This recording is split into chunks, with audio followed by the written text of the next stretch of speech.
కొడాలి నాని ఊరి నుంచి వెళ్లిపో Buddha Venkanna mass warning. Jaganmohan Reddy ప్రభుత్వ హయాంలో చెలరేగిన వైసీపీ పార్టీ నేతలకు తెలుగుదేశం పార్టీ డెడ్ లైన్ ఇచ్చింది. వైసీపీ పార్టీ నేతలు ఊరు వదిలిపెట్టి వెళ్లిపోవాలని తనదైన శైలిలో వార్నింగ్ ఇచ్చింది.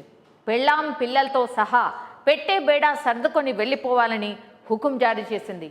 లేదంటే ఏ ఒక్కరిని వదిలిపెట్టబోమని తెలుగుదేశం పార్టీ తేల్చి చెప్పేసింది.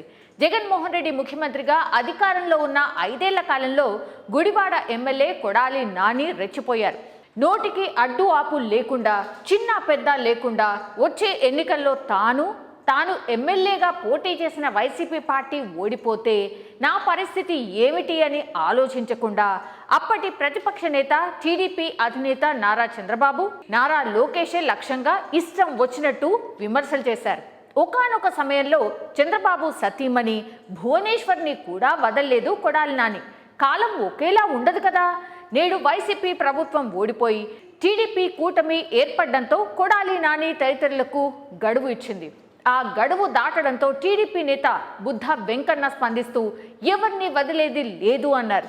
ఆంధ్రప్రదేశ్ ముఖ్యమంత్రి చంద్రబాబు కుటుంబమే లక్ష్యంగా విమర్శలు చేసిన వారిని, చేసేవారిని ఎవరిని వదిలిపెట్టబోమని బుద్ధ వెంకన్న తేల్చి చెప్పేశారు. కొడాలి నాని, జోగి రమేష్, వెల్లంపల్లి శ్రీనివాస్, వల్లభనేని వంశీ లాంటి వాళ్ళు నోరు అదుపులో పెట్టుకుని మాట్లాడాలి అని కూడా అన్నారు. ముఖ్యంగా కొడాలి నాని గురించి ప్రత్యేకంగా మాట్లాడారు బుద్ధ. నానికి ఇచ్చిన గడువు ముగిసింది. మర్యాదగా పెళ్ళాం పిల్లలతో తట్టా బుట్టా సర్దుకుని ఊరి వదిలి వెళ్ళిపోతే నీకు మంచిది. అలా వెళ్తే వదిలేస్తామని కూడా స్పష్టం చేశారు. కాదు కూడదు, ఇక్కడే ఉంటాం, ఎవరేం పీకుతారో చూస్తా అంటూ మళ్ళీ పిచ్చి ప్రేలాపనలు చేస్తూ బూతు పురాణం మొదలు పెడితే చూస్తూ ఊరుకోమని బుద్ధ వెంకన్న వార్నింగ్ ఇచ్చారు. ప్రభుత్వం మారిన ఆ నలుగురి వారి తీరు మారలేదు. విమర్శలు చేయడంతో చూస్తూ ఊరుకోబోమని బుద్ధ వెంకన్న అన్నారు. ఏకంగా ఊరు వదిలి వెళ్ళిపోవాలని కూడా అన్నారు. ఇక్కడే ఉండి పిచ్చి పిచ్చిగా మాట్లాడితే వారికి తగిన రీతిలో బుద్ధి చెప్తామని బుద్ధ వెంకన్న హెచ్చరించారు.